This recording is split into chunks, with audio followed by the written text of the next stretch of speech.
Welcome to another edition of Douglas on My Mind, and I'm not Georgia Henderson. I'm Terrell Jacobs, City Manager. I'm pitch hitting for her today as she's taking care of one of her loved ones.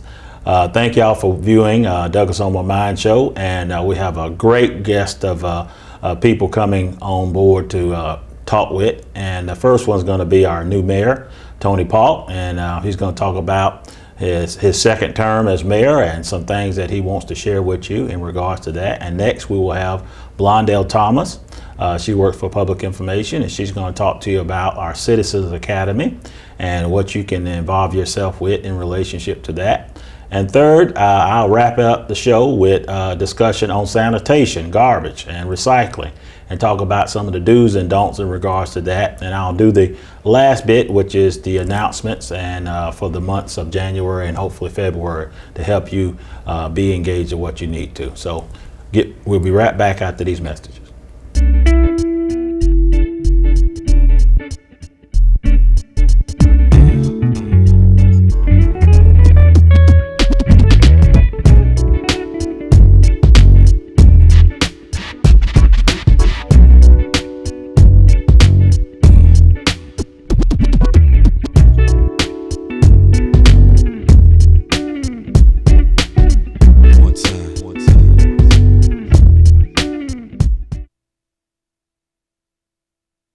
And we're back with more Douglas on My Mind, and I have with us our special guest, Mayor Tony Paulk. He is back. I see you. Welcome back. Thank you. All right. That was a great first meeting we had, and I really appreciate your comments at the end of the meeting. I think the public need to hear from you as far as your first term when you were here, what's it, 12 years ago? 12 years ago. 12 years ago. And definitely appreciate you being back. Hopefully everything as you found it was in good stead, I hope. Oh yes, the city of Douglas is doing well. Okay, good deal. Well, everybody would want to know, I know you were on the campaign trail probably explaining this, but probably for the viewers once again, why did you decide to run for mayor again? Basically, the reason I decided to run for mayor is the love of the city. Mm-hmm. I was born and raised here. Some people are pastors. My calling in life is public service. I retired from the military. I work for the federal government in customer service. So my calling is public service. And being the mayor of Douglas is what I feel is my life's calling, to serve the public. Okay, well that's great. And a lot of times, serving the public's difficult, hard, and because obviously you can't do all things for all people. But obviously, I think what I've heard you say in that meeting, and definitely what me and you have been talking about, is trying to give a fresh perspective of helping people and give them a sense of there is prosperity here, there is opportunity to be in Douglas in regards to that. And I think you shared that. Now talk about your first term in regards to that versus now 12 years, excuse me, I keep saying 8 years. What were your biggest challenges then, and what do you see going forward as far as that? Well, I had a few challenges. The first challenge is I was 40 years old. That was my first ever elected position. And most citizens of Douglas don't recall that we were on the cusp of a recession. Mm-hmm. So during this time, the city of Douglas revenues were not where they needed to be. We actually contemplated laying off 20 city employees. We looked towards the county mm-hmm. to generate more revenue with the new parks and recreation. We also had to raise a few fees, right. And we raised taxes. Mm-hmm. And I believe the Paulk administration is the last administration to actually raise property right. taxes. Mm-hmm. But all those were very difficult decisions to right. make, but they had to be made. Right, right. So obviously one of those things, making those difficult decisions, obviously, lessons learned, opportunities to be gained, things that hopefully gave them a better insight. What are some of the lessons learned you can maybe share from what happened then to now in regards to going forward? I think that the biggest lesson that I learned is me being Tony Paulk. I'm sort of aggressive type of individual. Being in the military, there's a lot of competition going on. Yeah. So, but that's my nature.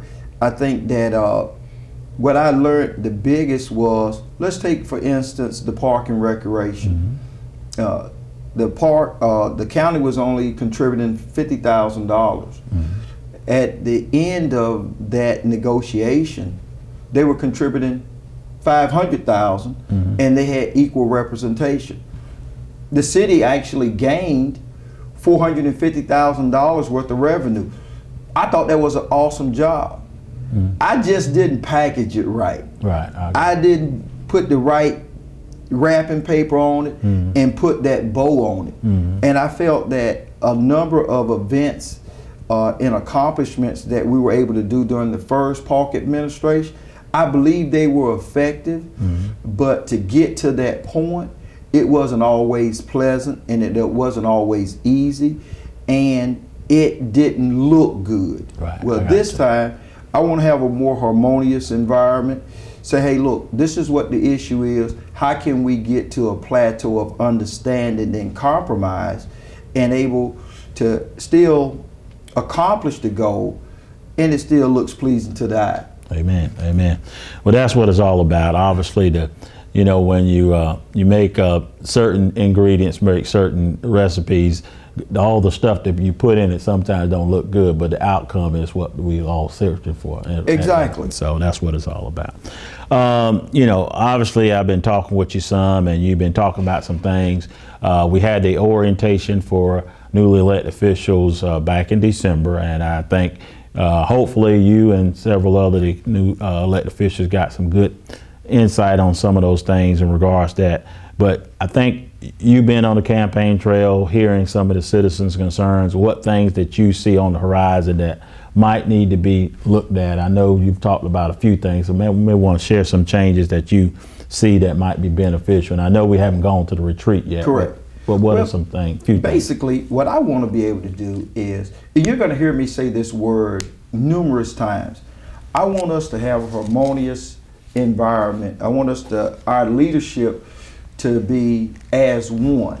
So in order for me to sit here and talk from a position of understanding, is that question would probably be better after the retreat. Amen. Yeah. Because I want to be able to pull from Commissioner Moore's vast knowledge, Mr. Roper's vast knowledge, Commissioner Pearson's knowledge, and then get the opportunity to see how Commissioner Dern, Commissioner Cindy sees this, and Commissioner Gowan sees this, and say, oh, let's put all these things together to see if we can come up with the best opportunity for the citizens of Douglas. Now, I will be doing some facilitating.